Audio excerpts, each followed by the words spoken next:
ഓരോ യാത്രകളെയും മനോഹരമാക്കുന്നത് ആ യാത്രകളുടെ വ്യക്തമായ പ്ലാനിംഗ് ആണ്. ഞാൻ എൻ്റെ വീഡിയോസിൽ ഓരോ യാത്രകളുടെയും പ്ലാനിംഗ് വളരെ വ്യക്തമായി തന്നെ നൽകാൻ ആഗ്രഹിക്കുന്നു. അത്തരത്തിൽ ഒറ്റ ദിവസം കൊണ്ട് തെങ്കാശി യാത്ര എങ്ങനെ പ്ലാൻ ചെയ്യാമെന്ന് നമുക്ക് നോക്കിയാലോ? ആ ഒരു വീഡിയോ ആയിട്ടാണ് ഞാനിന്ന് വന്നിരിക്കുന്നത്. ഇതിന് വിശദമായ വീഡിയോ വരും ദിവസങ്ങളിൽ ചാനലിൽ അപ്ലോഡ് ചെയ്യുന്നതാണ്. തെങ്കാശിയിൽ പ്രധാനപ്പെട്ട 7 സ്ഥലങ്ങളാണ് ഒരു ദിവസം കൊണ്ട് നമ്മൾ കാണാൻ ഉദ്ദേശിക്കുന്നത്.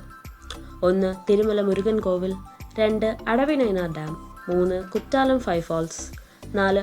Kuttalam main falls, 5. സുന്ദരപാണ്ഡിപുരം, 6. കാശി വിശ്വനാഥ ക്ഷേത്രം, 7. റഹ്മത്ത് ഹോട്ടൽ. നിങ്ങൾ ഇപ്പോൾ കണ്ടുകൊണ്ടിരിക്കുന്നത് തെങ്കാശിയിലെ ഏറ്റവും സുന്ദരമായ ഒരു ഗ്രാമമാണ്. മേക്കര എന്നാണ് ആ ഗ്രാമത്തിൻ്റെ പേര്. വിശാലമായ പാടങ്ങൾ, നാൽക്കാലികളുമായി പോകുന്ന കർഷകർ, ഇതൊന്നും നമ്മുടെ നാട്ടിൽ ഇപ്പോൾ കാണാൻ സാധിക്കാത്ത കുറച്ച് കാര്യങ്ങളാണ്. തെങ്കാശിയിൽ നമുക്ക് പോകേണ്ട സ്ഥലങ്ങളെ മാപ്പിൽ ആഡ് ചെയ്തുകൊണ്ട് നമുക്ക് തുടങ്ങാം.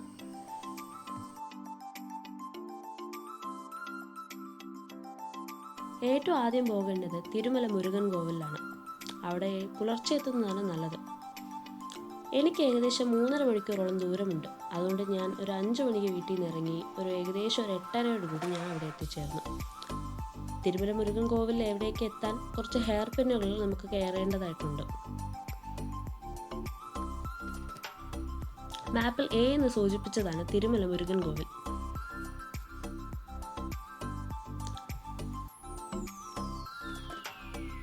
പുലർച്ചെ ഒരു 9 മണിയെങ്കിലും ആവുമ്പോൾ നമ്മൾ അവിടെ എത്തണം. എന്നാൽ മാത്രമേ നമുക്ക് ഈ മലമുകളിലിരിക്കുന്ന ക്ഷേത്രത്തിൻ്റെ ഭംഗിയും ചുറ്റുപാടും സൗന്ദര്യവും തണുപ്പും എല്ലാം നല്ല രീതിയിൽ ആസ്വദിക്കാൻ കഴിയും.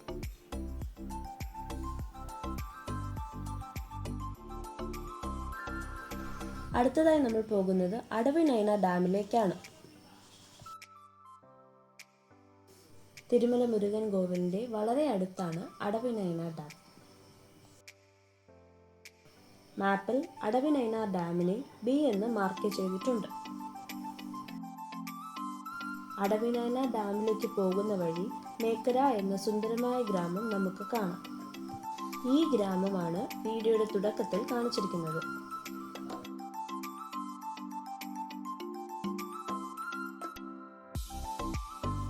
ദൂരെയായി കാണുന്നതാണ് അടവിനയനാർ ഡാം. പൂർണ്ണമായും ജലസേചനത്തിനായി നിർമ്മിച്ച ഈ ഡാമിന് ഷട്ടറുകളില്ല. ഈ ഡാമിന്റെ മുഴുവൻ ഭംഗിയും ആസ്വദിക്കാനായി മൺസൂൺ കാലത്താണ് നമ്മൾ ഇവിടെ എത്തേണ്ടത്. ഈ സമയത്ത് ഡാം നിറഞ്ഞൊഴുകുന്നത് കാണാൻ ഒരുപാട് സഞ്ചാരികൾ ഇവിടെ എത്താറുണ്ട്.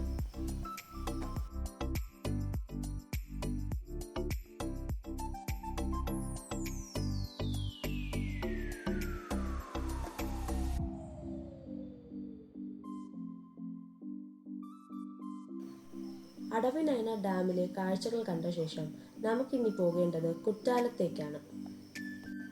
കുറ്റാലത്ത് പ്രധാനമായും 2 വെള്ളച്ചാട്ടങ്ങളാണ് ഉള്ളത്. 1 Kuttalam main falls, 2 Kuttalam 5 falls. നമ്മൾ ആദ്യം പോകുന്നത് കുറ്റാലം 5 ഫാൾസിലേക്കാണ്.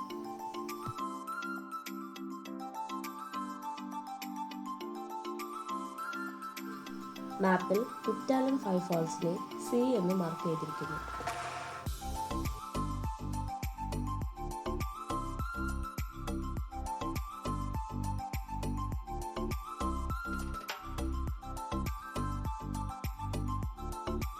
കുറ്റാലം മെയിൻ ഫാൾസിനേക്കാളും തിരക്ക് കുറഞ്ഞതും വൃത്തിയുമുള്ളതായി എനിക്ക് തോന്നിയത് ഈ വെള്ളച്ചാട്ടമാണ്. അതുകൊണ്ട് വെള്ളത്തിൽ കുളിക്കാൻ താല്പര്യമുള്ളവർക്ക് കുറ്റാലം 5 ഫാൾസ് ആണ് ബെറ്റർ ഓപ്ഷൻ.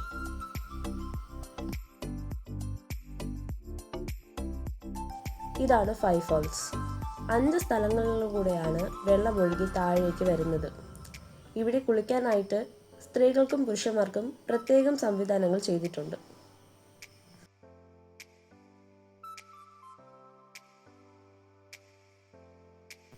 അടുത്തതായി നമുക്ക് പോകേണ്ടത് കുറ്റാലം മെയിൻ ഫാൾസിലേക്കാണ്. കുറ്റാലം 5 ഫാൾസിൻ്റെ അടുത്താണ് കുറ്റാലം മെയിൻ ഫാൾസ്. മാപ്പിൽ ഇതിനെ D എന്ന് മാർക്ക് ചെയ്തിട്ടുണ്ട്.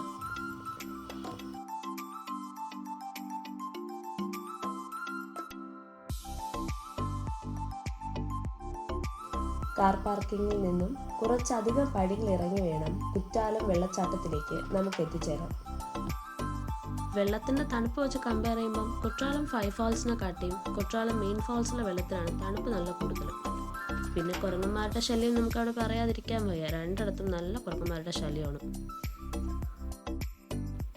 ഫോട്ടോസ് എടുക്കാനാണെങ്കിൽ ഐ ലവ് കുற்றாലം വെച്ചിട്ടുണ്ട്. അവിടെ പോയി നമുക്ക് ഫാമിലിയായിട്ട് ഫ്രണ്ട്സായിട്ടൊക്കെ ഫോട്ടോസൊക്കെ നമുക്ക് എടുക്കാം. പക്ഷേ നമ്മുടേതായി നല്ലൊരു ഫോട്ടോ കിട്ടാൻ യാതൊരു സാധ്യതയില്ല. അത്രയ്ക്ക് തിരക്കാണ് അവിടെ. 5 ഫാൾസിനെ അപേക്ഷിച്ച് വളരെ ഉയരത്തിൽ നിന്നാണ് ഇവിടെ വെള്ളം വരുന്നത്. അതുകൊണ്ട് തന്നെ വെള്ളത്തിന് 5 ഫാൾസിനെ കാട്ടും തണുപ്പാണ്.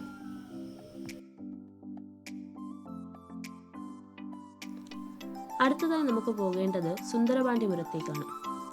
സൂര്യകാന്തി പടം പൂത്തു നിൽക്കുന്നത് കാണാനാണ് സഞ്ചാരികൾ ഇവിടേക്ക് പോകുന്നത്. മാപ്പിൽ സുന്ദരപാണ്ഡ്യപുരത്തിനെ ഇ എന്ന് മാർക്ക് ചെയ്തിട്ടുണ്ട്.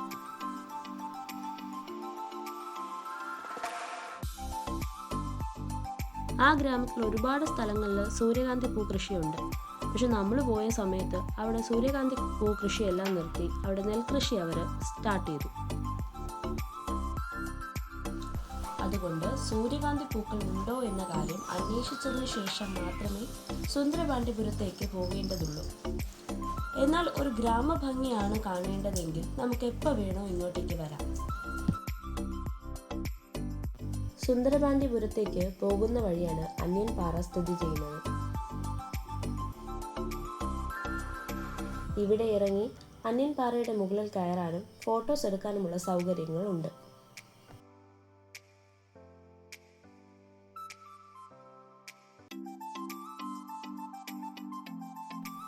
സുന്ദരപാണ്ഡ്യപുരത്തിൽ നിന്ന് നമുക്ക് അടുത്തു പോകേണ്ടത് കാശി വിശ്വനാഥ ക്ഷേത്രത്തിലാണ്.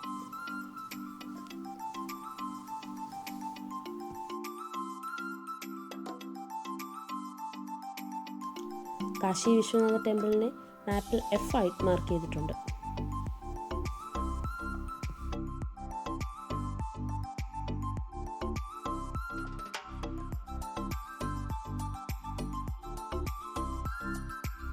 പുലർച്ചെയോ വൈകിട്ടോ കാശി വിശ്വനാഥ ക്ഷേത്രത്തിൽ എത്തുന്നതാണ് നല്ലത്. നല്ല വെയിലാണ്, നടക്കാനൊക്കെ കാല് പൊള്ളുന്ന തരത്തിലുള്ള വെയിലാണ്.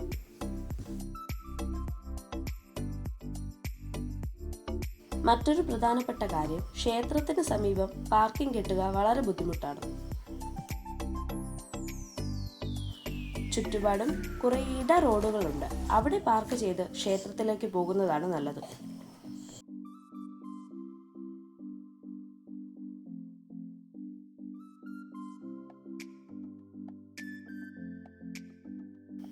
കാശി വിശ്വനാഥ ക്ഷേത്രത്തിന്റെ ഓപ്പോസിറ്റ് ആയിട്ട് തിരുനെൽവേലി ഹൽവ കിട്ടുന്ന ഒരു കടയുണ്ട്.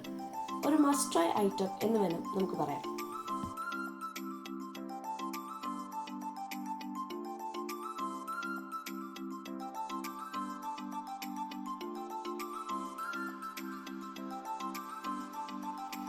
ഇവിടെ നിന്നും തിരിച്ച് വീട്ടിലേക്കുള്ള യാത്രയിലാണ് നമുക്ക് രുചികരമായ ബോർഡർ ചിക്കൻ ലഭിക്കുന്ന റഹ്മത്ത് ഹോട്ടൽ സ്ഥിതി ചെയ്യുന്നത്.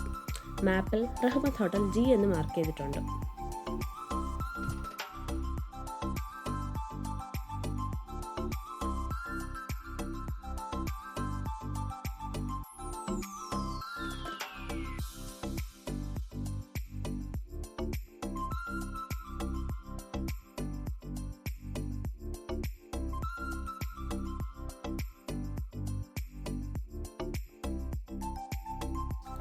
നല്ല ഫുഡായിരുന്നു, ഒരു വെറൈറ്റി ടേസ്റ്റ് ഒക്കെ ഉണ്ടായിരുന്നു.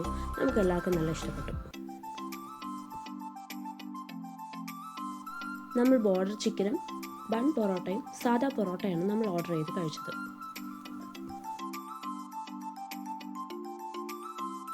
ഭക്ഷണമൊക്കെ കഴിച്ചു കഴിഞ്ഞ് നമുക്കൊരു 6 മണിയോടുകൂടി ഈ പറഞ്ഞൊരു പ്ലാനിങ്ങിലാണെങ്കിൽ നമുക്ക് തെങ്കാശിയിലെ എല്ലാ സ്ഥലങ്ങളും കണ്ട് നമുക്ക് തിരിച്ച് വീട്ടിലേക്ക് പോകാം.